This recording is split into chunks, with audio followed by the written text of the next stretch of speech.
Still as cheap as ever, Mason. His ex-fiancée sneered, mocking the 5 grams of 20-year-old ginseng in his hand. She had dumped him for a wealthier man, leaving him humiliated. She thought she knew him, a poor, pathetic loser. She didn't see the chairman of $100 billion empire kneeling in the pouring rain before him, kowtowing and begging for his life. She didn't see the revered martial arts grandmaster, who could shatter stone with a single touch, forced to cripple his own power, prostrating himself in utter terror at his feet. She didn't see the untouchable queen of a global cosmetics brand collapse in despair after 2 of his phone calls erased her entire fortune from existence. Mason looked at the woman who had once shattered his pride, a flicker of cold pity in his eyes. She believed she had thrown away a pebble for a diamond. She had no idea she had just spat in the face of a god.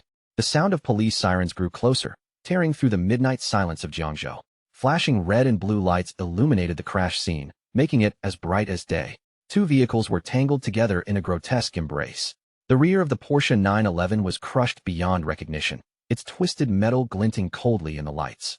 The acrid smell of burnt rubber and gasoline hung heavy in the air. When Fei Ning arrived with her team, this was the brutal scene that greeted her. She looked at Mason, who was unharmed but had a grim expression, and felt a wave of relief followed by fear. "Someone is targeting you," she said, her tone heavy after inspecting the scene. The surveillance cameras were disabled beforehand. The van had fake plates and was professionally reinforced. "The person who did this is a professional, and they wanted you dead." Mason nodded. He knew this was just the beginning. He didn't mention Victor Wan's name to Fei, knowing that an opponent of that caliber was beyond the reach of conventional methods. He had his own rules for this game. Back at Cloud Top Manor, Mason washed away the night's chill and opened the stock market app on his phone. On the screen, the K-line for Wanlong Properties was a deep, dark green, like an ugly scar. Market value evaporated by 20 billion. A cold smile touched Mason's lips.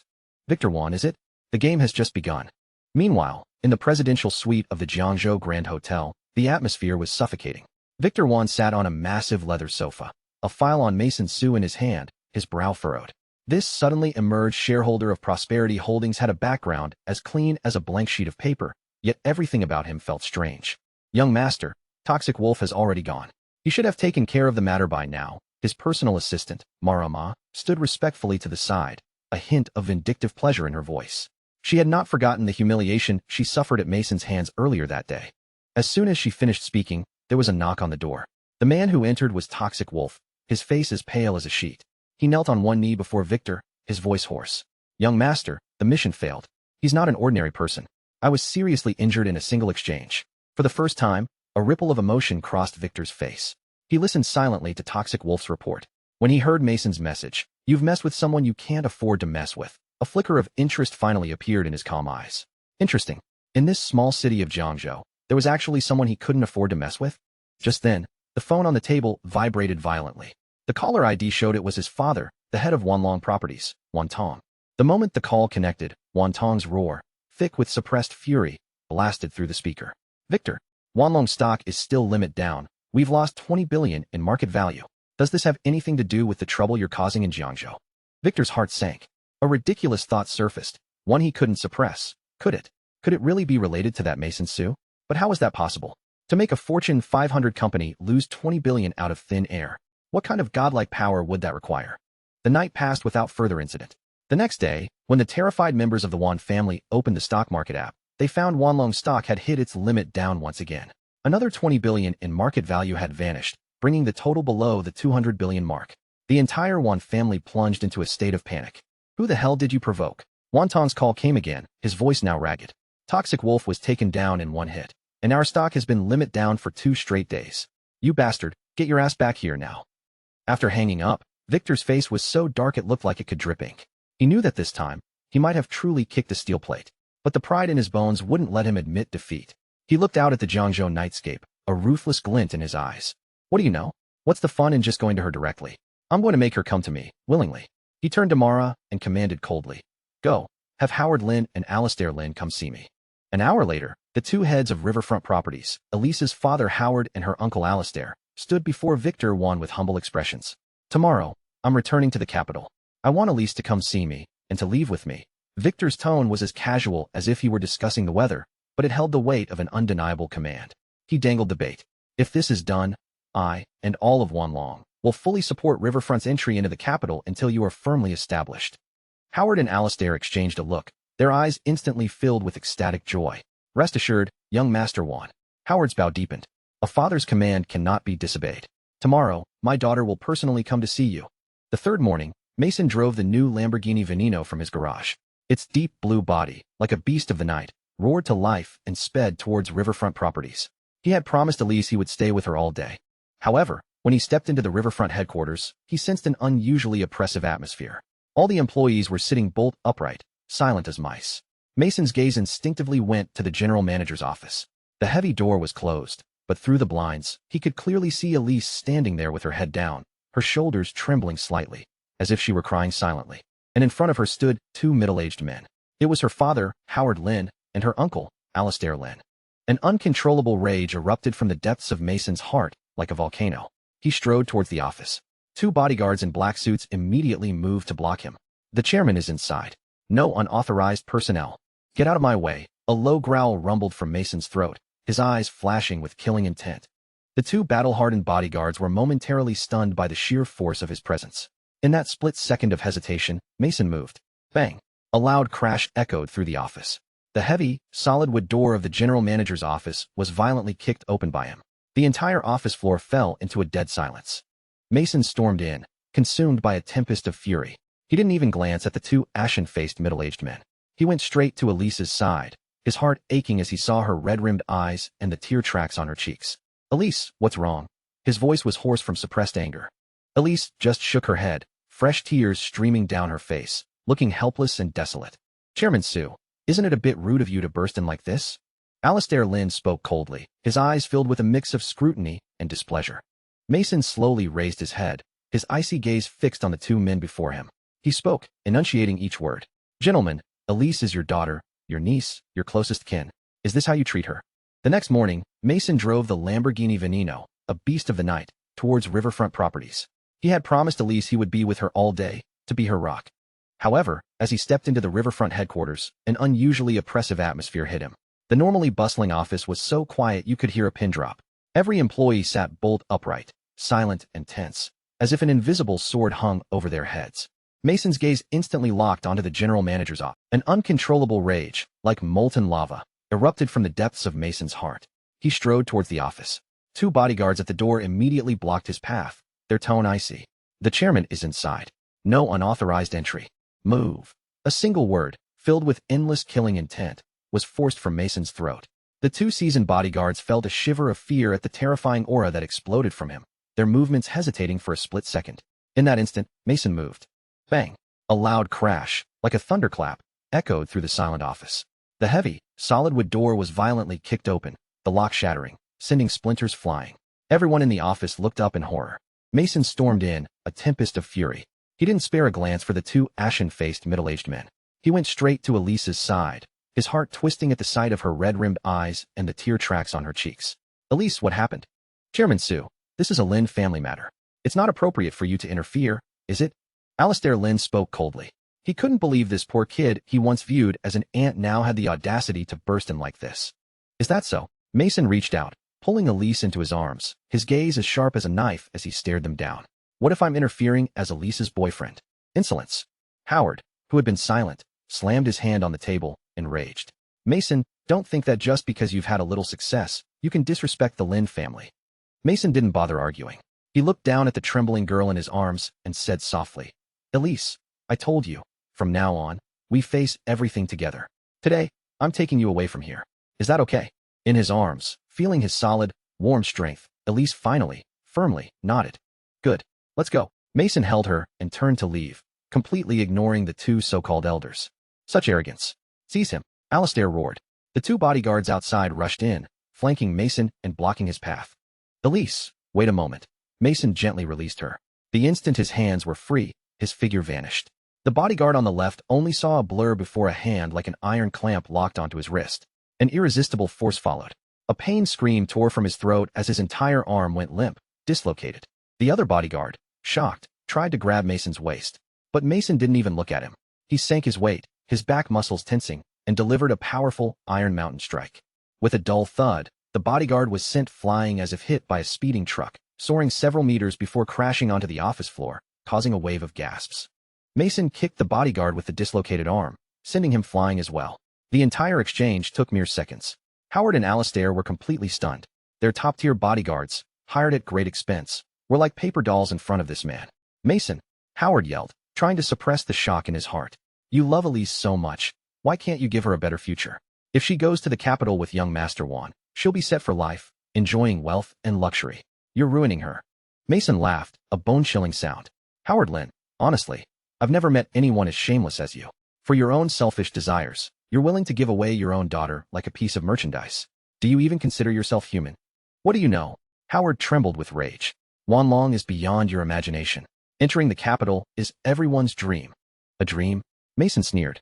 Don't you know that the mighty Wanlong you look up to has already suffered a massive loss in assets? Howard and Alastair's pupils contracted. A terrifying thought began to grow wildly in their minds. Elise Lynn. Seeing Mason about to leave with her, Howard let out a final roar. If you dare walk out that door today, I, Howard Lynn, will disown you as my daughter. Elise's body stiffened, and she stopped. She slowly turned, her vision blurred by tears, and looked at the man who was both her father and a stranger. Her voice trembled with heartbreak. All my years of hard work, you never saw any of it, did you? For a shortcut, you're willing to give me away. Fine. From this day forward, I, Elise Lynn, have nothing more to do with you. After saying this, she seemed to have lost all her strength, her body slumping against Mason. Mason held her steady, casting one last look at the pale-faced man, his voice as cold as the Siberian wind. Howard Lynn, you have made a foolish decision today. One day, you will understand. And he looked down at the girl with her eyes closed in his arms, then back up, his eyes filled with a world-defying pride.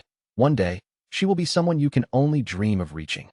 With that, he held Elise, and, under the awestruck gazes of all the employees, strode out of that heartbreaking place. Ding. Congratulations, host. Option completed. Wanlong stock will continue to hit its daily limit down today.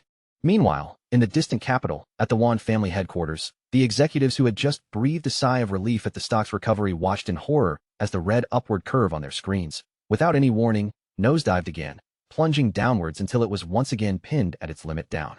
3 days, a loss of nearly 60 billion in market value. Wan Tong collapsed into his chair, his face ashen. And Victor, who had just been summoned back from Jiangzhou by his father, was now being forced to recount every move he had made in the past 3 days, under the watchful eyes of the entire Wan family leadership. He told me to pass on a message to you, that you've messed with someone you can't afford to mess with. When Victor nonchalantly repeated Toxic Wolf's words, Wan Tong's body jolted. Day 1, Mara was scared off by Mason, and the stock plummeted. Day 2, Toxic Wolf's assassination attempt on Mason failed, and the stock plummeted. Day 3, the Lin family's attempt to force Elise failed, and the stock plummeted again.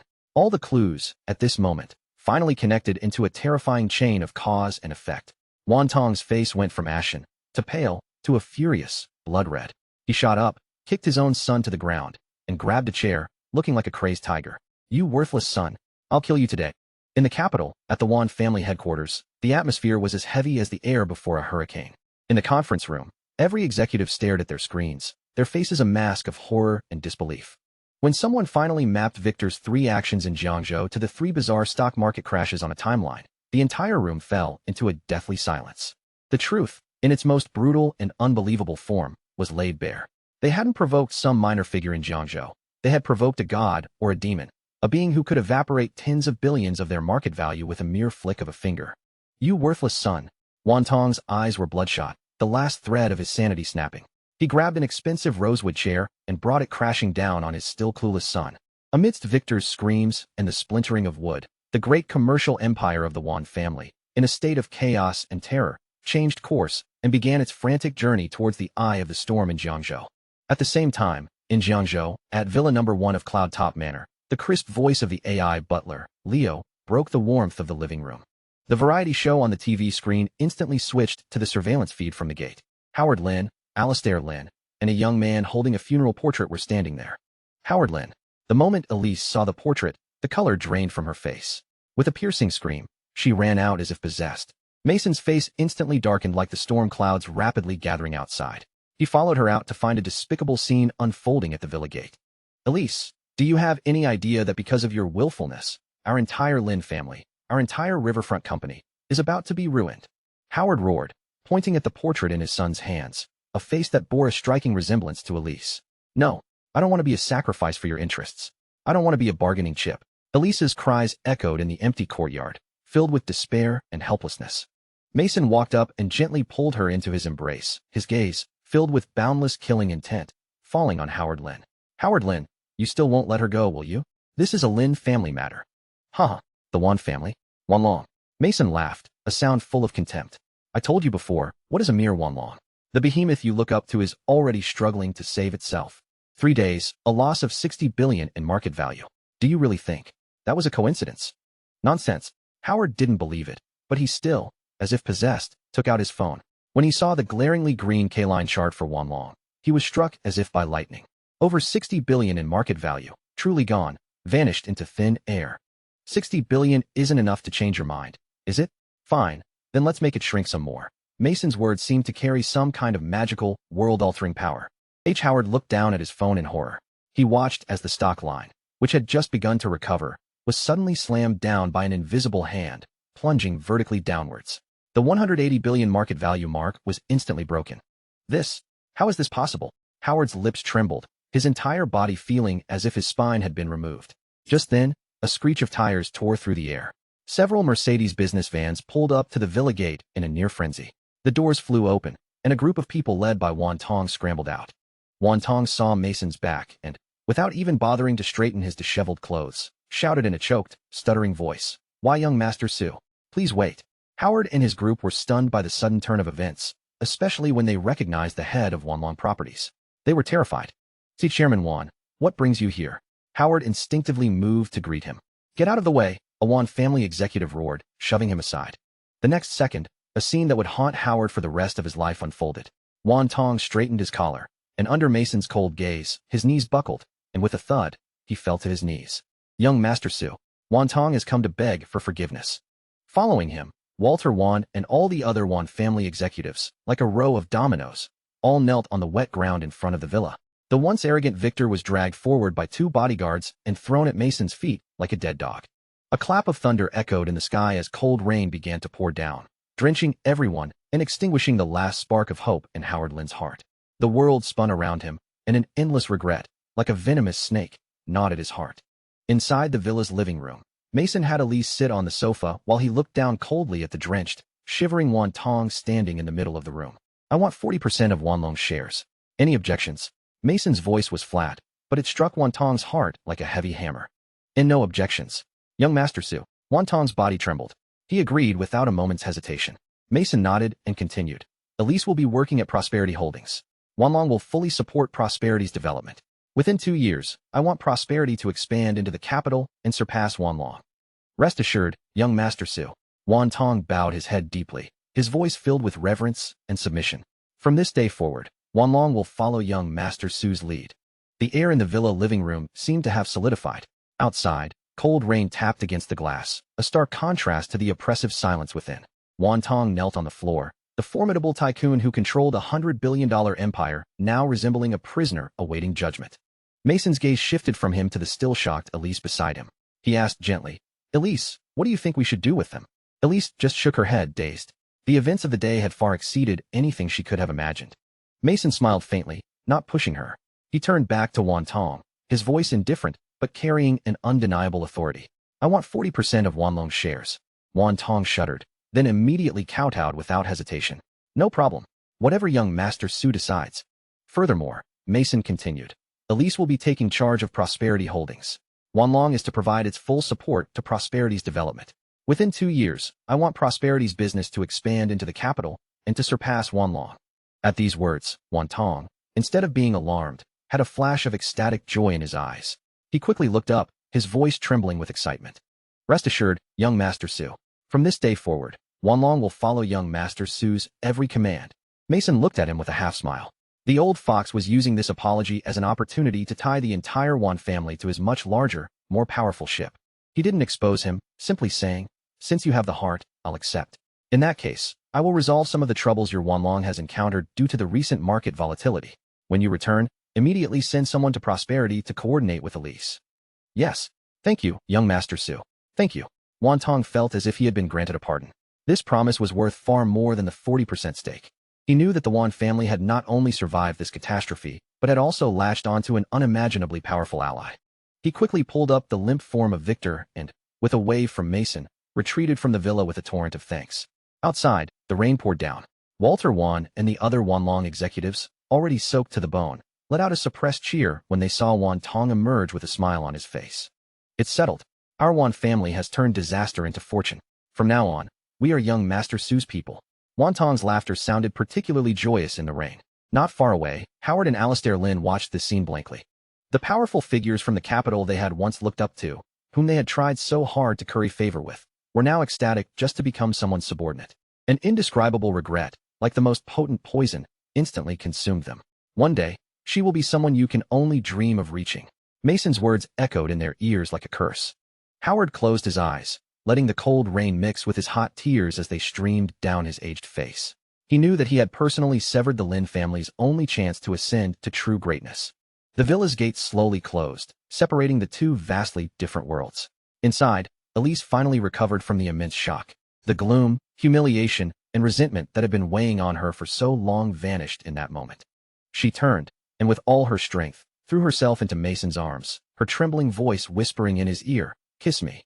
In the next moment, Mason became the wildest of beasts, responding to the longing she had suppressed for so long. The wind and rain outside seemed to become the passionate orchestra for this long-overdue feast. The next day, the storm had passed. At the Jiangzhou Prosperity Holdings headquarters, in the top-floor conference room, the former head, Lawrence Liu, was humbly shaking Mason's hand.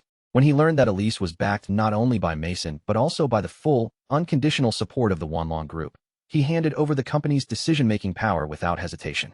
In a single morning, the equity transfer was completed, and Elise officially became the new CEO of Prosperity Holdings, with Susan as her chief assistant. Seeing Elise sitting in the CEO's office, quickly getting down to work, her eyes once again shining with that familiar confidence, Mason smiled with satisfaction. He quietly left, leaving the stage entirely to her. He had just returned to Cloudtop Manor when Fei Ning's call came through.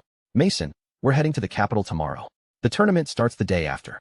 After a night of intimacy, Mason said goodbye to Elise, who was heading to her company, and got into the car Fei had sent for him, heading straight for the airport. When he walked out of the capital's airport, 2 black Mercedes were already waiting. The convoy didn't head towards the bustling city center, but drove to the quiet suburbs.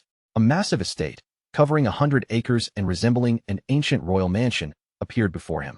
This was the home of the Ning family, a martial arts family with deep roots and a long history of military service. "Our Ning family has lost the tournament twice in a row," Fei explained as they walked. "Each loss means giving up 20% of the Ning Corporation's profits for the next 3 years. That's a loss of tens of billions. This year, the younger generation of the Chun and Wang families are said to have already reached the level of Dark Gene Masters, so my brother is under a lot of pressure." Mason nodded noncommittally. Dark Gene? To him, that was already a thing of the past. The two of them walked through a long corridor and had just stepped into the main courtyard when an arrogant-looking young man walked towards them. "Cousin," Fei's brow furrowed. The young man merely glanced at Mason, his tone dripping with undisguised sarcasm. "Well, look who's back. So, is this the hired help our family paid for? Doesn't look like much." "Caden Ning, he's stronger than you." "Much stronger," Fei retorted bluntly. Just because you say so? If he's got the guts, let's see him prove it on the training stage." Caden's face darkened, stung by her words. Just then, a middle-aged man with a stern expression walked over. "Caden, what's going on?" "Dad, I was just checking out the hired help. It seems he might be a fraud." The middle-aged man, Fei's uncle, shot a sharp glance at Mason and said coldly, "Fei, family matters are not to be taken lightly." Mason's patience had reached its limit. He detested this kind of arrogant posturing. He spoke directly, his voice not loud, but carrying clearly throughout the courtyard. "If you want to know if I'm capable, we can just find out. We're all martial artists. What's the point of all this talk?" Such arrogance. Caden's father's face darkened. "Dad, say no more. Let me teach him some respect." Caden's eyes blazed with anger. He looked at Mason with a savage grin. "Let's go to the stage." "No need." Mason stood his ground, his expression as calm as a deep abyss. "I don't need a stage to defeat you. You arrogant fool." Caden was completely enraged. He wasted no more words. With a stomp of his foot, the stone slabs of the courtyard seemed to tremble. His presence swelled, and he unleashed a powerful, deadly strike, aimed straight at Mason's face. Shingy, cannon fist. Before the fist arrived, the fierce wind it generated was already howling with a deafening sonic boom. The Shingy cannon fist, a volley of power, tore through the air with a sonic boom, aimed directly at Mason's face. Before the fist even arrived, the fierce pressure wave it created sent Mason's hair whipping wildly. The attacker, Caden Ning, wore a cruel sneer, as if he could already see this arrogant hired help, with bones broken and tendons torn under his fist. Beside them, Caspian Ning, Fei's uncle, stood with his hands behind his back, his eyes filled with scrutiny. He wanted to see for himself just how capable this man his niece, so highly praised, really was. However, Mason's reaction was bizarre to everyone. He didn't block, he didn't dodge, his expression didn't even flicker.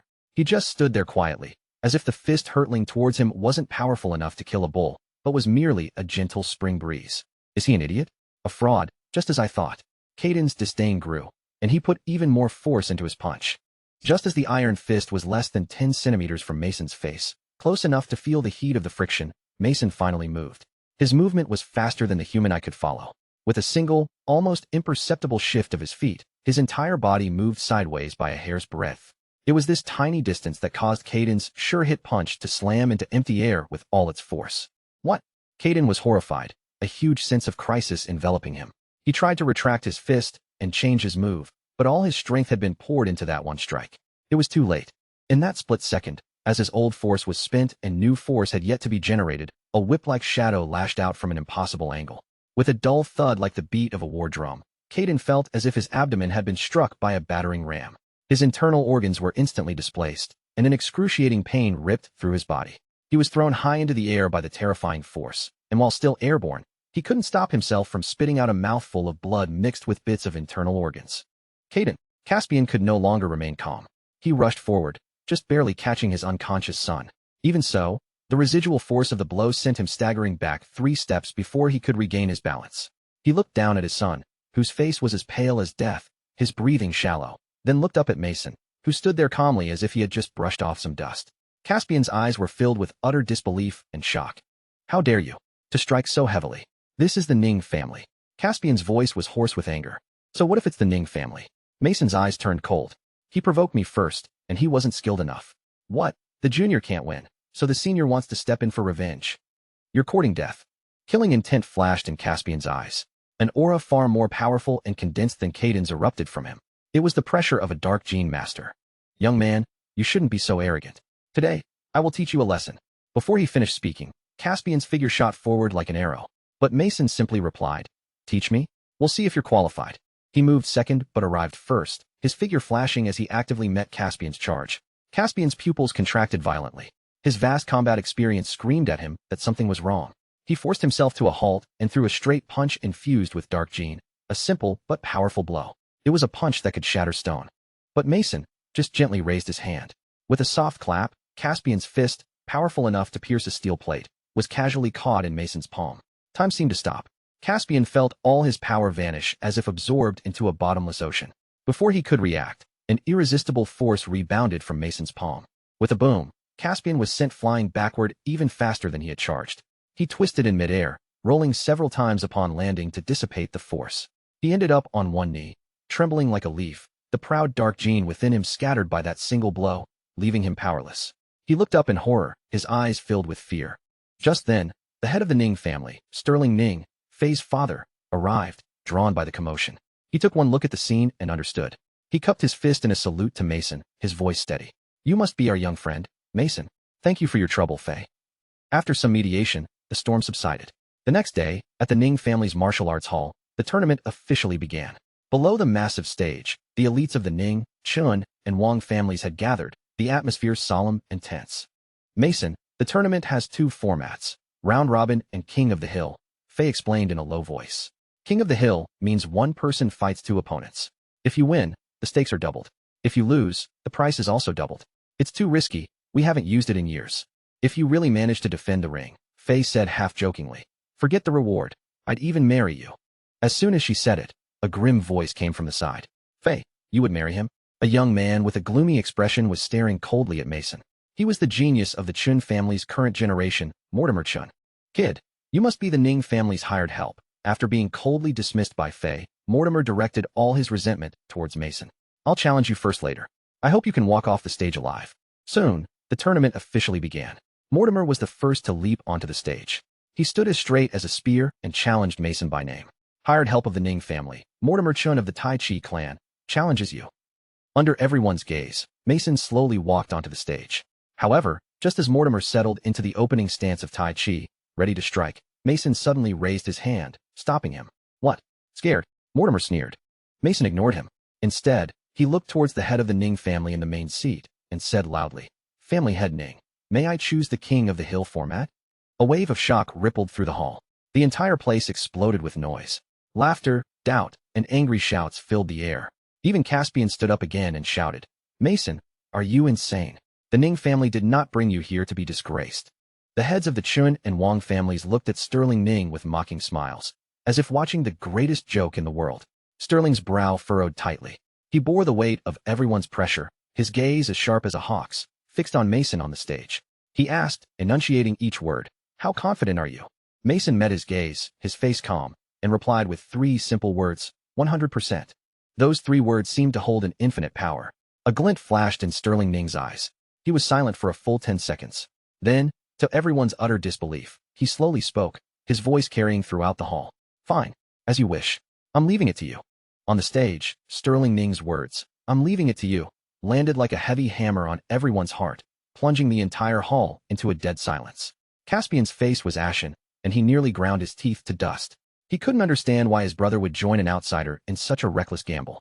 "Brother Ning, think twice." The head of the Wang family, Warren Wang, couldn't help but urge again. This was no longer a martial arts competition. It was a bet on the family's fortune for the next decade. You actually dared to agree." The head of the Chun family, Clayton Chun, had a cruel curve to his lips. In his eyes, the Ning family had already been eliminated, and in the most brutal way possible. Sterling Ning ignored them, his profound gaze fixed on Mason on the stage. He was betting on those calm, unwavering eyes that seemed to see through everything. Seeing this, the Wang family head could only sigh in resignation and nod to his son, Cain, behind him. "Go."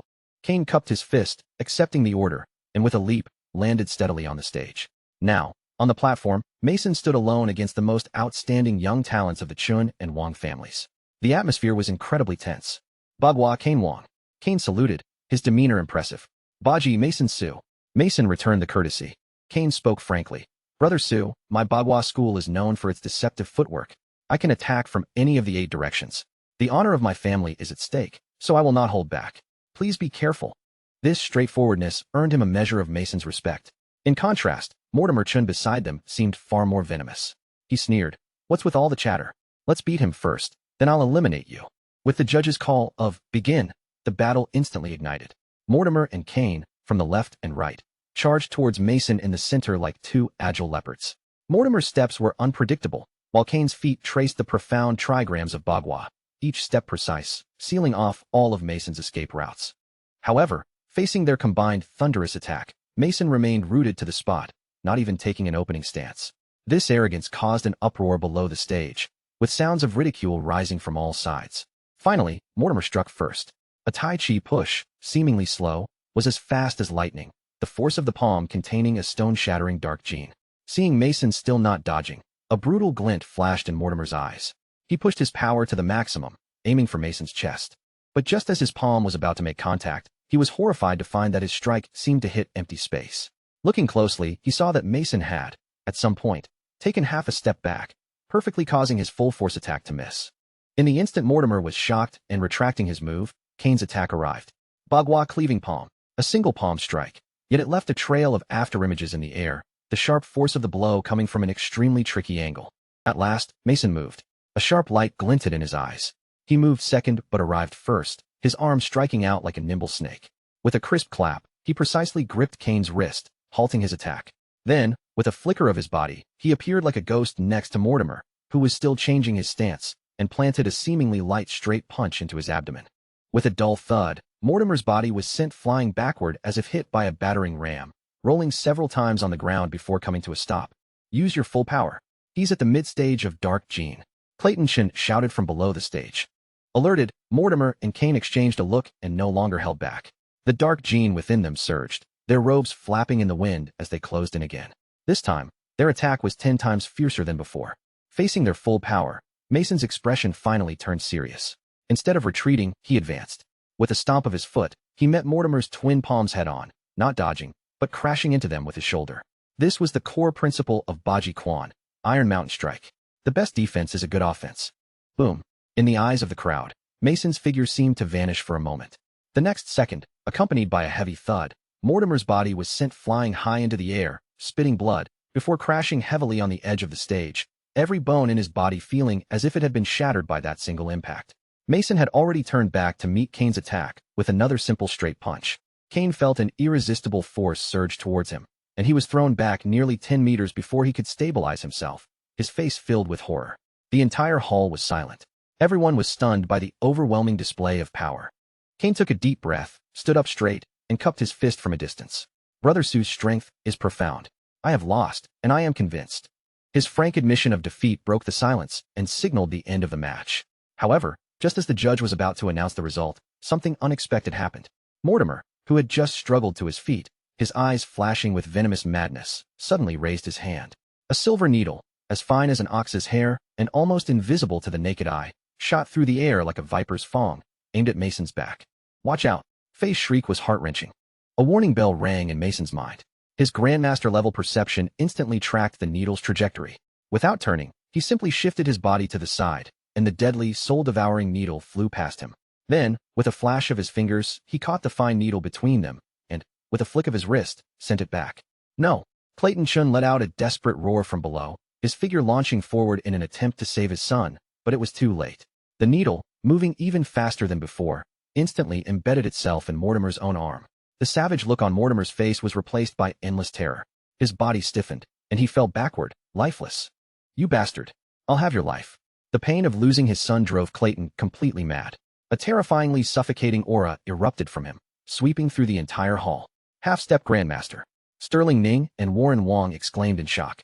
Sterling Ning, Warren Wong, get out of my way. Clayton forced the two back with a palm strike and charged at Mason like a madman. However, just as his thunderous attack, imbued with the power of a half-step Grandmaster, was about to land, a hand, a seemingly ordinary hand, casually caught his wrist. He who kills shall be killed. What, you object? Mason's indifferent voice sounded. The next moment, an aura 1,000 times stronger than Clayton's, an aura that seemed to come from the primordial wilderness, erupted from him. The entire stage hummed under this pressure, the air growing thick as water. The people below felt as if an invisible mountain had been placed on their chests, making it difficult to even breathe. Clayton, hit head-on by this aura, was struck as if by lightning. His knees buckled, and with a thud, the once arrogant half-step Grandmaster was forced to his knees. Grandmaster. The voices of Sterling Ning and Warren Wong trembled with ultimate shock. Mason withdrew his aura and looked down at the kneeling, trembling Clayton, his voice cold. Your son reaped what he sowed. You ignored justice and tried to attack me. Clayton Chun, do you admit your guilt? Clayton Chun admits his guilt. I beg the Grandmaster's forgiveness. Clayton prostrated himself, not daring to lift his head. Forgive you, Mason sneered. Cripple your own cultivation, and I will not pursue this matter. Otherwise, before he finished, the terrifying aura began to gather again. Clayton shuddered, his heart turning to ash. A Grandmaster could not be insulted. He knew he had no choice. Finally, in the dead silence, he used the last of his strength to cry out, "Thank you, Grandmaster, for not killing me." As the words left his mouth, the dark gene in his body reversed its flow. After a few dull pops, the half-step Grandmaster who had just awed the entire hall collapsed like a boneless heap on the ground. A dead silence fell over the stage. Clayton Chun lay in a heap on the ground. The once mighty half-step Grandmaster was now a broken man, his aura diminished, the meridians in his limbs severed. Mason glanced at him, his eyes holding neither pity nor satisfaction, only a deep, bottomless indifference. He could sense that the man had paid the price for challenging a Grandmaster. Today's matter ends here. A calm voice drifted through the hall, as if stating a trivial fact. Before the words had faded, Mason's figure, in full view of everyone, rose from the ground like a wisp of smoke. With a single step, he was dozens of meters away. A few more flickers, and he had vanished from the entrance of the martial arts hall. He was gone, but the soul-freezing pressure of his presence still lingered in the hearts of everyone present. Mason, wait for me. A clear cry broke the frozen atmosphere. Fei Ning was the first to react, hiking up her dress and chasing after him without a second thought. Her movement was like a switch being flipped. The entire hall erupted in a tsunami of astonished cries. A Grandmaster. A living Grandmaster. My God, I actually witnessed a Grandmaster in action. The Ning family. They've invited a true god. The crowd's excitement stood in stark contrast to the deathly silence of the Chun family. They silently moved forward, lifted the unconscious Clayton Chun and the cold body of Mortimer Chun, and, under a myriad of complex gazes, quietly left like beaten dogs. The members of the Ning family finally came to their senses. Felix Ning leaned against a pillar, muttering to himself, questioning reality. This is insane. A Grandmaster? I've been training for over a decade and I'm still at the Bright Gene stage, and he's already a Grandmaster at his age. Not far from him, Caden Ning trembled like a leaf, his face as white as a sheet. He had mocked a Grandmaster, even tried to attack him. Beside him, Caspian Ning was no better. The bone-deep fear made it difficult for him to even stand. An hour later, in the Ning family's main hall, Sterling Ning and the others rushed back to find Mason sitting opposite Fei, calmly sipping tea. His face immediately darkened, and he snapped, "Fei, a grandmaster's status is paramount. How can you be so disrespectful, showing no sense of propriety?" Fei stood up reluctantly, rolling her eyes. But Mason waved his hand. "Family head Ning, there's no need for that. Please, just treat me as an ordinary guest." He wasn't used to being worshipped like a god. Just then, Caspian Ning, pulling his son Caden, hurried over. With a thud, the father and son knelt squarely before Mason. "Grandmaster Su, my son and I were blind to your greatness and offended your might. We beg for your forgiveness." With that, he was about to kowtow. "Enough," Mason raised a hand, and an invisible force prevented them from bowing any further. "I haven't taken it to heart." "Thank you, Grandmaster Su. Thank you," the two said, as if granted a pardon. This scene only strengthened Mason's resolve to leave. He couldn't stand the atmosphere and immediately stood up to take his leave, asking Fei to see him out. The Mercedes drove smoothly away from the Ning estate, eventually stopping in the capital's most exclusive villa district, Royal View Gardens. Mason got out of the car in front of a luxurious villa with the number 108 on its gate. "I was going to invite you in for a bit," Mason said with a smile to Fei in the car. "But since you have family matters to attend to, you should head back." "Oh, okay," Fei replied, a little unnaturally, and quickly drove away. Mason watched her go before taking out his key and opening the villa's gate. The interior was lavishly decorated and spacious, a 3-story structure complete with an indoor swimming pool. Mason took a satisfied tour and found a stack of documents on the living room coffee table regarding 300 acres of barren land in the suburban Yulin village. He was about to examine them when he remembered the new function after the system upgrade, his personal space. With a thought, an invisible, wondrous space unfolded in his perception. He tried to place the documents in his hand into it. The next moment, the documents vanished and appeared clearly within that space. With another thought, they were back in his hand. Mason began to play, storing and retrieving the cups and remote control from the coffee table, thoroughly enjoying himself. This is an essential skill for any self-respecting traveler and rogue. After familiarizing himself with his personal space, Mason turned his attention to another new skill, condensing chi into threads. He walked over to the rock garden in the courtyard, extended a finger, and with a slight focus, the mystical energy in his dantian flowed. A transparent thread, almost invisible to the naked eye, extended from his fingertip, taut and straight, occasionally catching a glint of light in the sun. He controlled the thread and casually swiped it across a rock at the base of the garden. There was no sound, no violent reaction, but when he withdrew the thread, the hard rock had silently split apart. Mason used the thread to lift the small, severed piece of stone into his hand. Looking at it, he couldn't help but gasp. The cut surface of the stone was as smooth as a mirror, as if sliced by the sharpest laser. This could cut through gold and jade, Mason marveled. He knew that this power had transcended the realm of ordinary martial arts. The night passed peacefully. The next morning, as soon as Mason stepped out of his villa, he saw Fei and Felix Ning already waiting at the gate. Fei looked a little awkward as she handed him a glittering golden invitation. "Mason, the Qin family had this delivered to my house last night.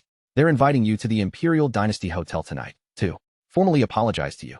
Mason took the solid gold invitation, feeling its weight in his hand. The cold metal seemed to retain the fear and humility of a family. He traced the exquisite patterns on the invitation, his eyes deep in thought. The morning sun bathed the lawns of Royal View Gardens. As Mason stepped out of his villa, he saw the Ning siblings, Fei and Felix, already waiting at the gate. Felix still had his proud demeanor, his head turned to the side, while Fei hurried forward, a hint of apology on her face. "Mason, my dad told us not to ring the doorbell and disturb your rest, so we waited out here." Mason didn't know whether to laugh or cry. It seemed he had underestimated the weight the title of Grandmaster carried in the martial arts world. He took the solid gold invitation from Fei. "Please tell the Qin family that I'll be there tonight." "Okay." Fei nodded and handed him a car key. "Here's a car, and we'll transfer the payment to you when we get back to Jiangzhou." Mason accepted the key without ceremony. His eyes fell upon a sleek, aggressive red Ferrari LaFerrari parked by the curb, looking like a coiled beast in the morning light. A limited edition supercar worth over 20 million. The Ning family's idea of a courtesy car was certainly generous.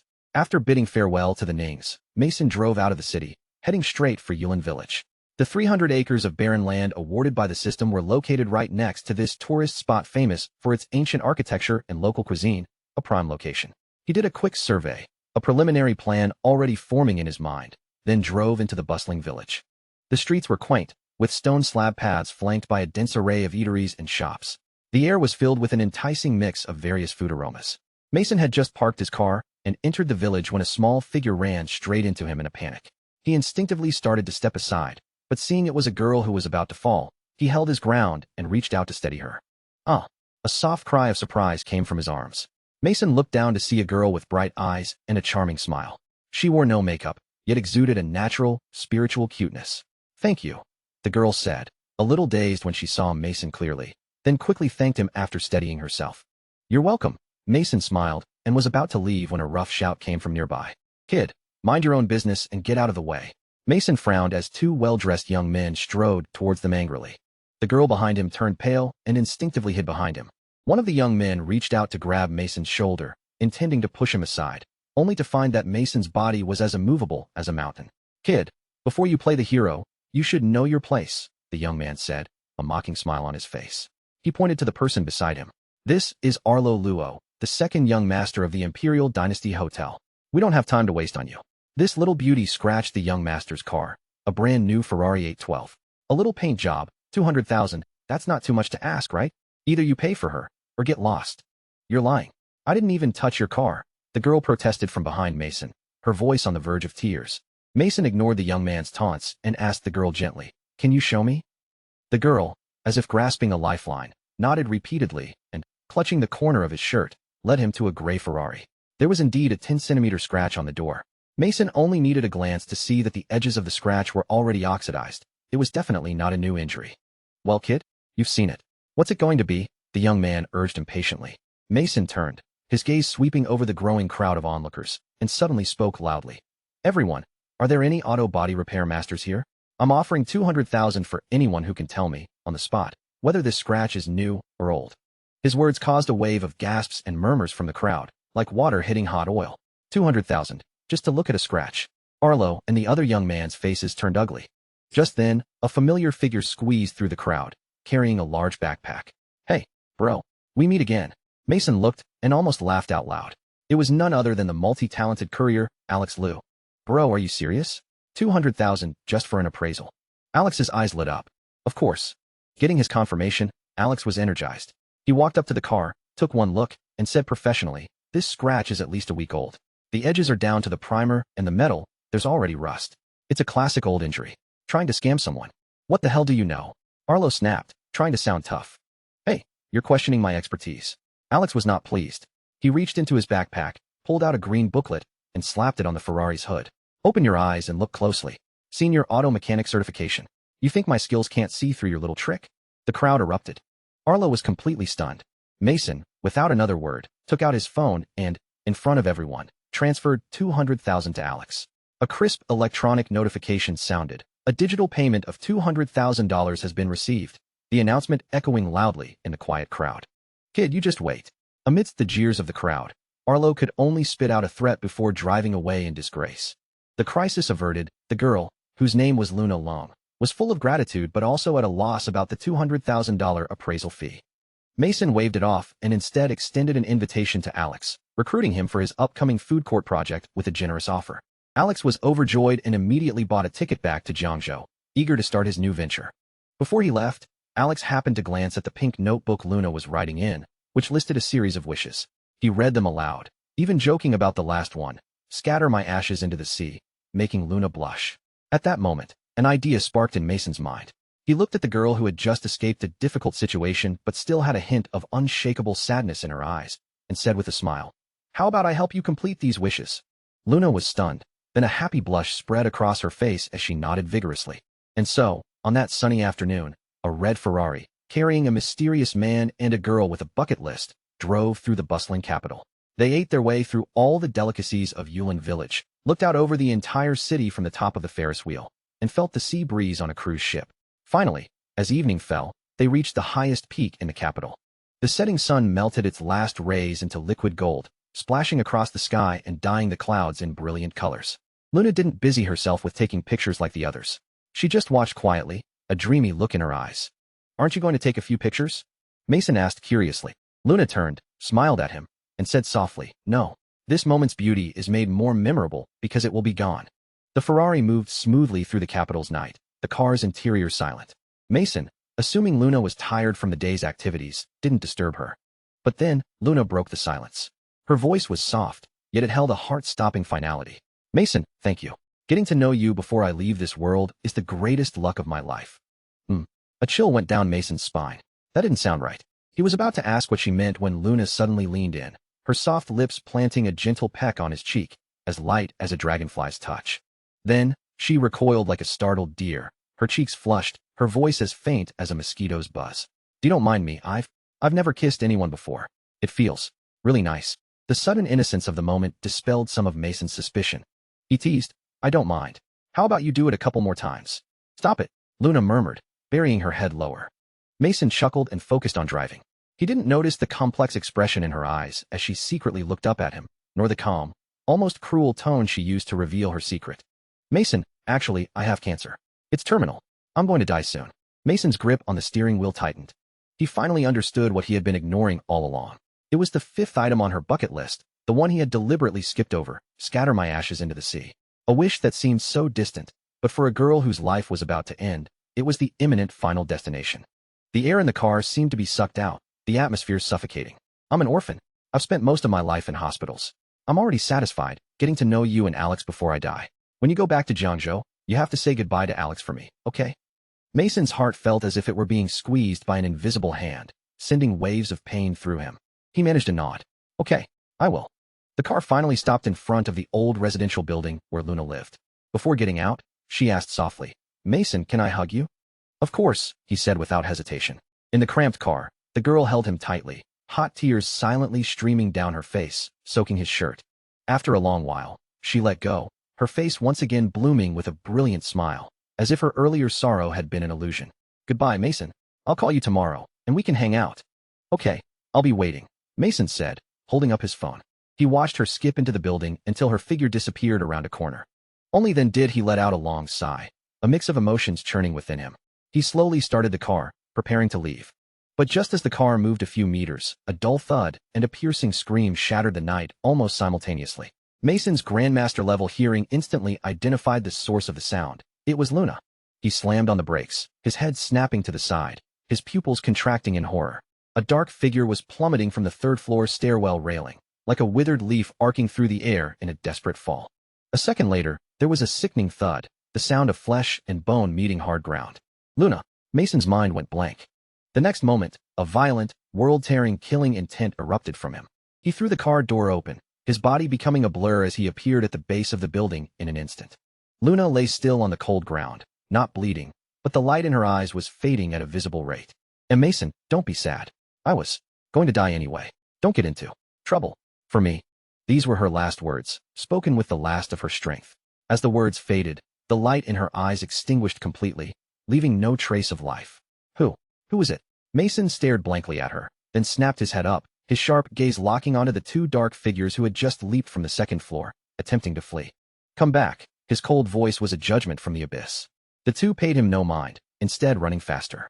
Mason snorted, and with a flick of his right hand, 2 invisible, transparent threads shot from his fingertips, precisely wrapping around their ankles. With a gentle tug of his wrist, the 2 men were lifted into the air and dragged back to his feet. Who sent you? Mason's voice was devoid of all emotion. It was Mr. Luo. We were just supposed to take her. We didn't expect her to get scared and fall off herself. Imperial Dynasty Hotel. Arlo Luo. Mason muttered the names, the killing intent within him boiling over. With a thought, he placed Luna's body into his personal space, started the car, and with a furious roar, the Ferrari did a sharp U-turn, shooting off like an arrow towards the Imperial Dynasty Hotel. However, when he arrived at the hotel's top floor, murder in his eyes, he was told that Arlo and his family had already left for the Chun family's estate. Without hesitation, Mason dialed Fei Ning's number. Send me the Chun family's location. His voice was so cold it startled Fei on the other end. Mason, what happened? It's a long story, he said and hung up. A moment later, a location appeared on his phone. On the other end of the line, Fei, sensing the immense, suppressed rage in Mason's tone, knew something terrible had happened. She immediately found Sterling Ning. Soon, several cars silently left the Ning estate, all speeding in the same direction. In the darkness, Mason's Ferrari stopped in front of the Chun family's grand estate. He got out and walked straight towards the red lacquered gates. 2 guards in black suits immediately stepped forward, shouting, "Who are you? Stop!" In front of the Chun family estate, The guard's sharp commands were nothing more than the meaningless buzzing of insects to Mason. He didn't slow his pace, walking straight forward. Seeing this, the two guards' eyes glinted coldly as they moved in, their hands simultaneously reaching for Mason's shoulders. Get lost! Mason let out a sudden, explosive roar. The sound wave, laced with the unstoppable, terrifying aura of a grandmaster, hit the two men like a speeding truck. The highly skilled bodyguards, unable to even touch the corner of Mason's clothes, were sent flying backward like broken kites, crashing to the ground and instantly losing consciousness. Mason walked into the Chun estate without a change in expression. At that moment, in the main hall, the Chun family's upper echelon was gathered. The old family head, Conrad Chun, sat at the head of the table. The current head, Callum Chun, sat below him, while the crippled Clayton Chun sat in a wheelchair to the side. In the hall, Corinne Chun was crying to Conrad, while Baron Luo and his son Arlo stood by with varying expressions. Dad, you have to stand up for me. That was my second brother's own nephew. How could he be so cruel? Corinne wiped her tears, looking pitiable. Nonsense, Callum scolded. I told you to control your son. Do you have any idea who he provoked? A grandmaster. A grandmaster's rage can scorch the earth for 1,000 miles. Are you trying to push our Chun family into oblivion? So what if he's a grandmaster? Corinne retorted, oblivious. It was just some little nobody who came out of nowhere. How could she possibly be connected to a grandmaster? Boom. As soon as she finished speaking, a loud crash echoed as the hall doors were kicked open from the outside, and a black shadow was sent flying in, landing heavily in front of everyone. They all rose in horror to see a figure bathed in moonlight slowly walking into the hall. The man was handsome, but his eyes were as cold as ancient ice, and a suffocating, dense killing intent radiated from him. Gr Grandmaster Su. Callum trembled, his teeth chattering uncontrollably. The entire hall fell into a deathly silence, the only sound being Mason's footsteps, each one like a heavy hammer striking everyone's heart. Finally, he stopped, his indifferent voice sounding. Who is Baron Luo? I am. Baron Luo answered involuntarily. Mason didn't say another word, simply waving his right hand. An invisible energy thread shot through the air. The crowd heard only a faint, almost inaudible sound as the thread pierced Baron Luo's heart, the violent energy instantly shredding his insides. Baron Luo coughed violently, then convulsed and collapsed to the ground, his life extinguished. Who is Corinne Chen? Mason's voice sounded again, still flat, yet like a death sentence from hell. No, I'm not. I'm not Corinne Chen. Corinne was terrified out of her wits, a puddle quickly spreading at her feet. But her answer was another energy thread piercing through the air. Her screams were cut short, her eyes filled with endless regret and fear. You deserve to die too. Mason's gaze fell on the wailing Arlo. The next moment, Arlo followed his parents' fate, slumping to the ground. Stop. As Mason turned to leave, Conrad Chun, at the head of the table, finally erupted.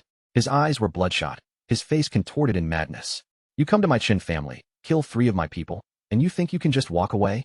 Before his words faded, a violent aura exploded from Conrad, his presence instantly soaring to the level of a grandmaster. Burning his potential, the arriving Sterling Ning and Warren Wong cried out in shock. It was a desperate, secret technique that traded life for a moment of peak power. Sons of the Chin family, listen to my command. With me, kill him. At Conrad's order, all the Chun family masters in the hall, as if injected with adrenaline, charged madly at Mason. Then the Chun family will disappear from history, Mason declared indifferently.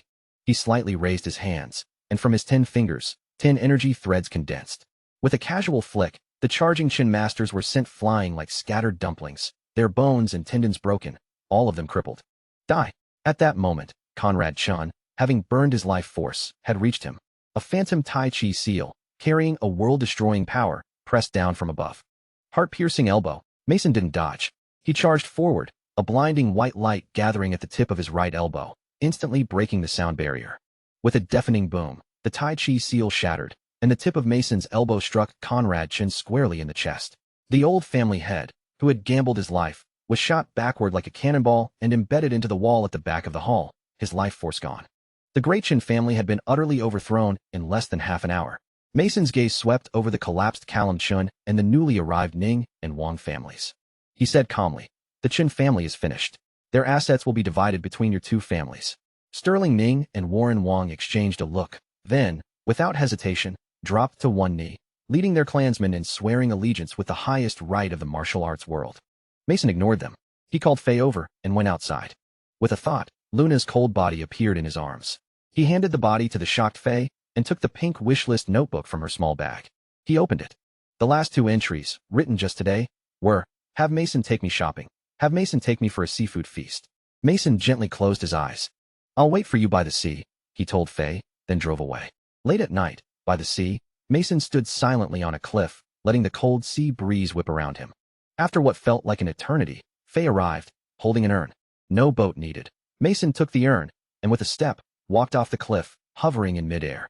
Before Faye's horrified eyes, he walked on the void as if it were solid ground, step by step, out towards the deep sea. Several thousand meters from the shore, Mason gently tossed the urn into the air, and with a clap of his hands, shattered it into dust.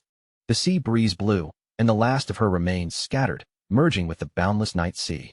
When Mason walked on air back to the shore, Faye finally recovered from her shock and said with concern, Mason, the Chen family fell in one night. The trouble that will follow. Don't worry. A gilded card appeared in Mason's hand out of thin air. With a thought, he said, erase. The card dissolved into specks of light. A wondrous power, with him at its center, silently spread out, completely erasing from its very root any and all repercussions this bloody storm might have caused. The capital was experiencing an unprecedented earthquake. Both the martial arts world and the business world were being completely reshuffled by an invisible force. The Chen family, a top-tier powerhouse that had stood for years, crumbled overnight. Its vast assets were swiftly devoured by the Wang and Ning families, whose corporate market values skyrocketed, both breaking the 800 billion mark and becoming the true uncrowned kings of the capital's business scene. In the martial arts world, legends of the mysterious Grandmaster ran rampant. With a single burst of anger, the Chen family's masters were all crippled. The old family had burned his life force to reach the Grandmaster level, only to be killed in a single blow.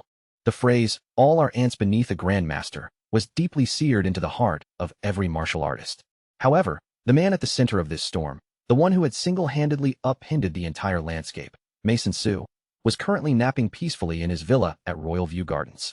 Mason, it's time to go. Fei Ning's crisp voice from the living room woke him from his slumber. 3 days had passed since that night of bloody vengeance. In these 3 days, Mason's emotions had settled, and Fei had become a regular visitor to the villa, even having her own spare key. Today was the day they had agreed to return to Jiangzhou.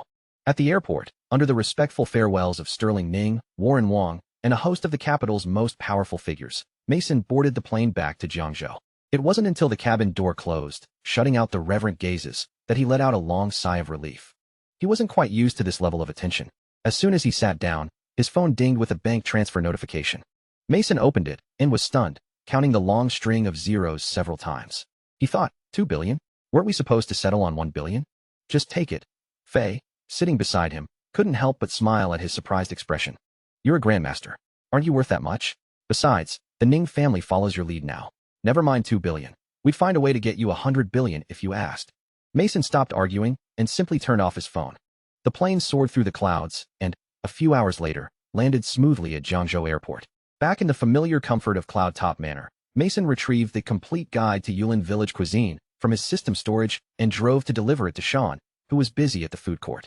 The food court was already taking shape, and Alex Liu's addition had made the team even stronger. After settling his brother's affairs, Mason turned his car around and headed to Prosperity Holdings. In the chairman's office, Elise was focused on her work, while a familiar figure stood quietly beside her, learning diligently. It was Chloe Fan. She had graduated and was now an intern at Prosperity. Oh, Mason, you're back. Chloe was the first to spot him, her voice full of pleasant surprise. Elise looked up, and the moment she saw Mason, her eyes lit up with a captivating glow. She got up, walked around her desk, and gave him a solid, natural hug. Beside them, Chloe quietly lowered her head, a flicker of disappointment in her eyes that was almost imperceptible. I knew you were coming back today, but I didn't expect you to come straight to the office to see us, Elise said with a beaming smile as she let him go, her words carrying a subtle, deeper meaning. Mason felt a jolt and didn't dare respond rashly. He knew that with Elise's intelligence, she had likely figured out the situation between him and Chloe. Yet, not only did she show no sign of jealousy, she seemed to be actively mentoring Chloe. Her grace and magnanimity made Mason marvel internally. Seeing his slightly troubled expression, Elise shot him a playful glance and cleared the air. All right, when we get off work later, you're taking us out for a nice meal. Just then, Mason's phone rang. It was his mother, Mei Zhang. He didn't dare ignore it and answered immediately. Son, the new year is less than a month away. When are you coming home? In a little while, Mom. I'm still pretty busy right now. And will you be coming home alone? His mother's question was a lightning bolt, striking right at the heart of the matter. Mason instinctively sensed trouble and quietly put the call on speaker. You know you're busy and you still don't bring a girlfriend home? Her voice suddenly rose, filled with an undeniable authority. You brat, You're in your mid-20s. I'm telling you, if you come home alone this year, you're not setting foot in this house. The call was mercilessly disconnected. Mason stood there, stunned. Beside him, after a moment of shock, Elise and Chloe couldn't help but cover their mouths and giggle at his predicament. Mason slowly lowered his phone, his gaze shifting back and forth between Elise and Chloe. And at that exact moment, the system's prompt roared to life in his mind. Ding. A choice has been triggered. Option 1. Take Elise Lynn home for the new year. Reward. Unparalleled business acumen. Option 2. Take Chloe Fan home for the new year. Reward. A priceless blue diamond necklace. Mason's expression froze. This was, quite possibly, the most difficult choice in history, on par with the age-old dilemma of saving one's mother or one's partner from drowning. In the office at Prosperity Holdings, a subtle silence hung in the air. Elise's suggestion, "Why don't you take Chloe home for the holidays?" was like a small stone dropped into a still lake, sending ripples outwards. Chloe's eyes sparkled with a mixture of surprise and disbelief, while Mason, in that brief moment of silence, made the seemingly impossible choice. A few days later, as Mason and Chloe set off on the journey home, the hustle and complexity of the city were gradually left behind. After a brief stop for lunch at Chloe's house, Mason's Lamborghini and Sean's BMW 7 Series, one after the other, drove into the familiar village of Xiaolan. The stunning supercar, like an alien visitor, instantly shattered the village's tranquility.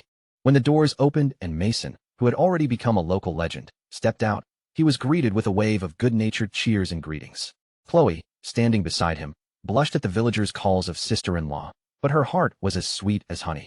At the front of Mason's two-story house, his mother, Mei Zhang, still wore a hint of annoyance from having to pressure her son into marriage. But when her gaze moved past Sean and landed on the beautiful and smiling Chloe, that displeasure vanished, replaced by undisguised delight and affection. The lavish dinner was a joyous affair. As night fell, Mei, in a tone that brooked no argument, told Mason to take Chloe to his room to rest. And so, a warm and tender night began, to the sound of two rapidly beating hearts. The sweet holiday time passed quickly, and soon it was the 6th day of the new year. After visiting all the relatives, Mason and Chloe returned home to find a Toyota Land Cruiser aggressively blocking their path. They had to get out and walk into the courtyard. Before they even reached the living room, a familiar and annoying voice drifted out. "Sister, look, here's the 100,000 we borrowed from you for the car. I'm so sorry it took so long to pay you back." Standing at the living room door were Mason's uncle Stan Zhang, his aunt Carol Ma, and their son, Mason's cousin, Rick Zhang. 3 years ago, they had borrowed the $100,000 Mason's parents had painstakingly saved, promising to return it in a year, but had since disappeared. They had even callously refused with a simple no money when Mason had desperately needed funds for his previous wedding. Now, their faces were plastered with fake smiles, as if their past betrayal had never happened. "We'll take the money," Mason's father, Charles Su, said, his tone flat. "Brother-in-law, Rick is working at Serene Homes Realty now and is getting ready to marry. His fiancée's family wants a new apartment, so we were thinking, could we borrow a little more from you?" Carol Ma finally revealed their true intention. "How much?" Mei Zhang asked coldly. "Not much. Sister, just $1 million. $1 million is enough." Stan Zhang said shamelessly. "My dad wasn't joking." Mason's cold voice came from the doorway, interrupting their performance. "Didn't you hear the no in his tone, uncle?" The smiles froze on their faces, but Carol quickly recovered, showering Mason and Chloe with compliments to ease the tension. However, Mason's expression only grew colder. "Uncle, you've got it all planned out, don't you?" Mason's gaze was as sharp as a blade. "When we needed money, you turned your back on us. Now that you need money, you use our own money as a stepping stone to borrow another $1 million. Do you really think that's possible? Cousin, you're really putting on an act." Rick finally dropped the facade, his face full of disdain. "So you had $3 million delivered in a box to show off? And now you're coming after us for a measly 100,000? Are you that desperate for cash?" His twisted words made even Chloe's face flush with anger. But Mason just laughed. He didn't argue, simply stating 2 words, "Not happening." "Fine. Mason, you said it." Rick was furious. "Don't regret it. Let me tell you, I'm a sales supervisor at Serene Homes now, and headquarters has big plans for me. A promotion is just around the corner. Then, a few million will be nothing to me. The tables can turn in 30 years. Don't look down on the poor," the family chimed in, their words dripping with threats and mockery. Mason looked at their ugly faces, his stomach churning. He silently gave a command to the system. The next moment, he took out the bad luck card he had just received and, with a thought, locked it onto the departing Rick. "This godforsaken place is full of peasants." "Tooey," Rick cursed as he turned to leave. Suddenly, he stepped on something and slipped. With a loud rip, he ended up in a perfect split in front of everyone. A heart-wrenching scream followed. He tried to use his hands to push himself up, but his palms slipped, and his face met the hard concrete floor with a sickening smack, blood instantly gushing from his nose. "Mason, don't you dare gloat," Rick shouted, being helped up by his parents. "You'd better hope you never have to ask me for a favor." "Don't worry, I won't." Mason didn't even bother to look at him. He turned to Chloe and whispered a few words. Chloe immediately understood, took out her phone, and called Elise. "Elise, Mason wants you to fire someone named Rick Zhang. He's a supervisor at our Serene Homes Realty." "Haha, fire me." Rick laughed as if he'd heard the world's greatest joke. "Who do you think you are? Prosperity is a multi-billion-dollar company. You're nothing." As he was laughing, a small bird flew overhead and, with a chirp, dropped a perfectly aimed package of divine justice right into his open mouth. His laughter turned into violent coughing. At that moment, his phone rang. He instinctively swallowed and answered. "Rick Zhang, you're fired." The cold voice of his manager came from the other end. Rick was completely stunned. The phone slipped from his hand and shattered on the ground. A piece of the screen flew up and embedded itself deep in his chin. In a haze of pain and despair, he was helped towards the Land Cruiser by his parents. But his bad luck wasn't over. A gust of wind blew the iron gate shut with a loud clang, right on his head. His panicked father then slammed on the gas, crashing the front of the car into the courtyard wall. Amidst a series of screams and cries, the battered Toyota Land Cruiser finally limped away. After the storm had passed, Mason saw the incredulous looks on his parents' faces and had an idea. He took out the minor vitality pill he had received from the system. It was a milky white pill that exuded a refreshing fragrance. He dissolved it in water, divided it into 2 bowls, and handed them to his parents. "Dad, Mom, drink this. It's good for you." The two of them drank it, skeptical at first. But a moment later, their expressions changed, and they both clutched their stomachs and ran for the bathroom. Half an hour later, when they emerged, though they looked annoyed, their bodies had undergone a miraculous transformation. His mother's skin was smooth and radiant, his father's chronic leg pain was gone, and they both looked 10 years younger, filled with a newfound energy. Seeing the joy of rebirth on his parents' faces, Mason felt a deep sense of contentment. At that moment, the system's prompt sounded in his mind. Ding. "Congratulations, host. Option completed.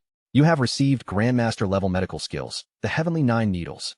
The festive spirit of the new year quietly faded, and like migratory birds, the young people who had returned to the village began to leave one by one, carrying their hopes for the future. Mason and Chloe also packed their bags, ready to return to the bustling city of Jiangzhou. However, just before they left, Sean approached him with a bashful look. "Mason, there's something I wanted to talk to you about." Mason looked at his burly friend, who was now acting like a shy teenager, and nearly burst out laughing. "What's with you? Got a crush?" Sean's face turned beet red, and he chuckled. "You know me too well, Mason. Do you remember that unforgettable figure from our youth? The village belle, Jenny Chen?" An image of a lively and beautiful face immediately came to Mason's mind. She was the shared memory of their childhood gang, and the undisputed beauty of Xiaolin Village. But it seemed this beauty's heart had always belonged to Sean. They had a budding romance, but it was cruelly cut short in their senior year of high school by Jenny's mother, Lucy Ping, who was determined to marry her daughter off to a wealthy family. An invisible chasm had separated them ever since. Now, after graduating from college and meeting again, their old feelings had rekindled, but they still faced the mountain that was parental disapproval. "You're the owner of a multi-million-dollar food court now. You don't have the confidence for this." Mason clapped him on the shoulder. I'm a little shy. I wanted you to come with me." Mason shook his head helplessly, but eventually agreed. The three of them went to the vegetable garden at the edge of the village and saw Jenny from a distance, carefully watering the green seedlings. She was wearing a simple floral dress, the sunlight catching in her damp hair, as beautiful as a tranquil pastoral painting. Sean took a deep breath and walked over. They stood 3 meters apart, silent, the air thick with suppressed longing and helplessness. A simple "my mom, and I know," conveyed all their bitterness and obstacles. They were like 2 kites, drawn together by an invisible string, desperate to be close, but unable to break free. "They're so pitiful," Chloe said from the side, her heart aching for them. "I wish I were Cupid, so I could tie their red strings together tightly." Cupid? Red strings? An idea sparked in Mason's mind. The crimson marriage card from his personal space appeared in his thoughts. He focused on the star-crossed lovers and mentally used the card. An invisible red light shot out from the card, instantly connecting Sean and Jenny. They both shuddered, and when they looked at each other again, all hesitation and fear in their eyes were replaced by a burning, passionate love. "Sean, I like you, and I want to be with you." Jenny's voice was firm for the first time. "Me too, Jenny. I don't care what obstacles we face. I'm not afraid." Sean strode forward and pulled her into a tight embrace. This sudden turn of events stunned even Mason. He took the equally surprised Chloe's hand and quietly left, leaving the little world to the couple who had finally broken free of their chains. Fueled by love, the two of them held hands and rushed back to Jenny's house. Seeing their daughter and Sean acting as if they were already married, Jenny's parents' faces darkened. No, I don't agree, her mother, Lucy Ping, was adamant. Sean, don't say anything. A marriage requires parental consent. If we don't agree, you can't be together. Mom, I won't be with anyone but Sean. Jenny cried, her tone resolute. If you still object, then just pretend you don't have a daughter. You're rebelling. Her father, Gary Chun, trembled with anger. And Lucy, enraged by her daughter's words, suddenly went pale, her body went limp, and she collapsed to the ground. Mom, Auntie. Amidst the cries of alarm, a family drama instantly turned into a life-or-death emergency. Sean ran out like a madman to get the village's only old Chinese doctor, Dr. Ma. Mason and Chloe, hearing the commotion, also rushed over. After checking her pulse, the old doctor could only shake his head grimly. Her chi and blood have turned against her heart, and her heart meridian is blocked. Even a god couldn't save her. Prepare for the worst. His words plunged the room into a despairing silence. Sean was filled with guilt, pounding his chest in agony. Just then, the system's prompt sounded in Mason's mind. Without hesitation, Mason stepped forward and placed his fingers on Lucy's wrist. His Grandmaster-level energy flowed into her, instantly diagnosing the problem. Dr. Ma, can I give it a try? Mason, this is no time for jokes. The old doctor quickly tried to stop him. Mason didn't explain. With a wave of his hand, the silver needles the doctor had just inserted were all pulled out by an invisible force and floated eerily in midair. Before the doctor's horrified eyes, Mason's fingers danced, and the 9 silver needles, as if with a life of their own, became 9 streaks of light, accurately piercing 9 major acupoints on Lucy's body. Acupuncture without touching. 9 needles to save a life. 9 needles to recall the soul. The old doctor's lips trembled as he recited a line from an ancient legend. This is the heavenly 9 needles. As a mystical energy flowed through the needles, the woman on the bed, who had already stopped breathing, her eyelids fluttered, and then she slowly opened her eyes. A miracle had happened, right before their very eyes. After the storm had passed, Mason not only saved Lucy's life with his miraculous medical skills, but also used Sean's new multi-million-dollar status to completely eliminate the Chun family's last objections. A conflict that could have ended in tragedy was resolved with a happy ending for all. A few days later, at Mason's front door, 2 sets of parents said their reluctant goodbyes. Sean drove off first, with a happy Jenny beside him, heading back to the city. After a warm farewell with his parents, Mason also took Chloe and hit the highway back to Jiangzhou. Half a month later, the food court had its grand opening. It was an instant success, bustling with customers. Mason's life seemed to have returned to a busy but peaceful routine. Half a month after Mason left Xiaolin village, a black Land Rover broke the village's tranquility, pulling up in front of the old doctor's house. A woman in a fur coat and sunglasses stepped out, exuding an air of nobility and detachment. She was the chairman of the National Cosmetics Enterprise, Jade Beauty Inc. Sierra Chi. Dr. Ma, how is the new medicine I commissioned progressing? Sierra Chi asked, her voice holding an undeniable authority. The old doctor shook his head apologetically. Ms. Chi, I've reached my limit. I'm afraid I can no longer help you. However, I know someone who might be able to cure you, not just suppress the symptoms. His name is Mason Su. He's also from our village. Mason Su. A glint appeared in Sierra's eyes. After getting some basic information, Sierra left quickly. In the car, her bodyguard promptly pulled up all of Mason's information in Jiangzhou. Looking at his unremarkable resume, Sierra frowned but decided to see him in person. The Land Rover soon stopped in front of Villa No. 1 at Cloud Top Manor, conveniently blocking Mason, who was just about to leave. The door opened, and Sierra stepped out, her cold voice sounding. You're Mason Su? I'm Sierra Chi. Dr. Ma said you're a skilled physician. I'll give you 100 million to cure me. Mason's brow furrowed instantly. Her imperious, commanding tone immediately annoyed him. Sorry, my medical skills are average, Mason replied coolly. Not enough? 200 million. Sierra was unmoved, as if everything in her world could be measured in money. Heh, you think money is everything. Mason almost laughed out loud. He didn't like being treated like this. You're quite greedy. Fine. As long as you can cure me, I'll give you 1 billion. Sierra's voice was now laced with impatience. Mason's gaze turned completely cold. Without another word, he slammed his foot on the accelerator. The Lamborghini let out a roar, executed a beautiful U-turn, and with a gust of wind, sped past Sierra, leaving her standing there, stunned. Late that night, in the imperial suite of the Jiangzhou Grand Hotel, Sierra curled up on the floor, her body trembling violently. The bone-deep chill, like a persistent maggot, had returned on schedule, mercilessly gnawing at her every nerve. This torture had been with her for over 20 years. In her endless pain, she stubbornly believed that her offer simply hadn't been high enough. Perhaps 10 billion would entice him. She was completely unaware that the real reason for his refusal was her deep-seated arrogance. The next day, After obtaining more detailed information on Mason, Sierra returned to Cloud Top Manor, only to be mercilessly rejected by the smart butler, Leo. Undeterred, she immediately used her connections to pinpoint Mason's current location, the food court. Inside the bustling food court, Mason was playing the role of a waiter, carrying a steaming bowl of congee through the crowd. When he reached a table to set down the bowl, he found the persistent Sierra Chi sitting there. He placed the bowl down without a word and turned to leave. "Wait," Sierra said, and two bodyguards in black suits immediately moved to block Mason's path. Mason's gaze turned cold, and he uttered a single word: "Move." A powerful aura exploded from him. The two well-trained bodyguards were sent stumbling backward by the invisible force, their eyes filled with horror. Sierra was also taken aback by the sudden turn of events, but she quickly composed herself and said slowly, "Mason Su, let me introduce myself. I am Sierra Chi, the current executive chairman of Jade Beauty. Hear me, and I'll give you 5% of Jade Beauty's shares." 5% of a $200 billion company was worth $10 billion. It was a sum that could drive anyone mad. However, Mason just looked at her coldly and asked, "Is that a lot?" Then, to Sierra's utter disbelief, he walked away. Being rejected repeatedly ignited a fire of rage in Sierra's heart. Since childhood, she had never been treated with such disdain. Mason's undisguised indifference was like a series of sharp thorns, piercing her proud heart. That evening, when Mason returned to Cloud Top Manor, the familiar Land Rover was once again waiting at his gate. Sierra stepped out, her face a mask of frost. "Mason, give me a reason why you won't treat me. Is 10 billion worth of Jade Beauty shares still not enough for you? Is 10 billion a lot?" Mason's patience had worn thin. "Mason, I know you're the man behind Prosperity Holdings, but you need to understand the power of my Jade Beauty. Believe it or not, with one phone call, I can take everything you have away from you." Sierra's threat finally came out. "Try me," Mason sneered. Enraged, Sierra immediately took out her phone and dialed Wan Tong, the chairman of the Wan Long Group in the capital. "Chairman Wan, terminate all cooperation with Prosperity Holdings in Jiangzhou immediately. Once it's done, my Jade Beauty can sign a contract with your Wan Long right away."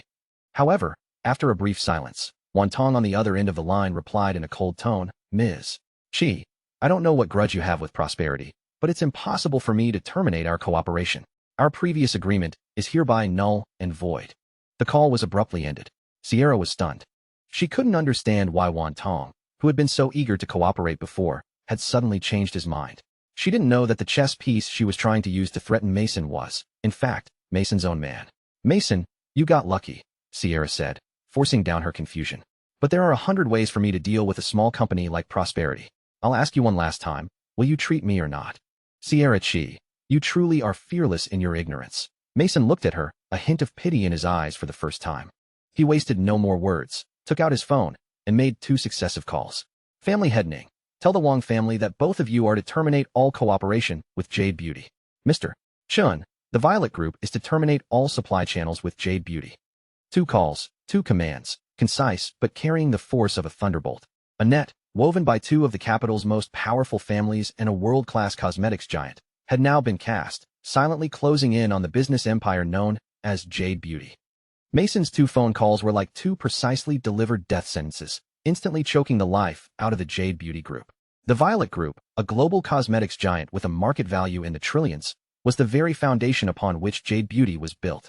When it announced the termination of all cooperation, it was akin to pulling the earth out from under Jade Beauty's feet, sending the once mighty business empire plummeting from the clouds into the abyss.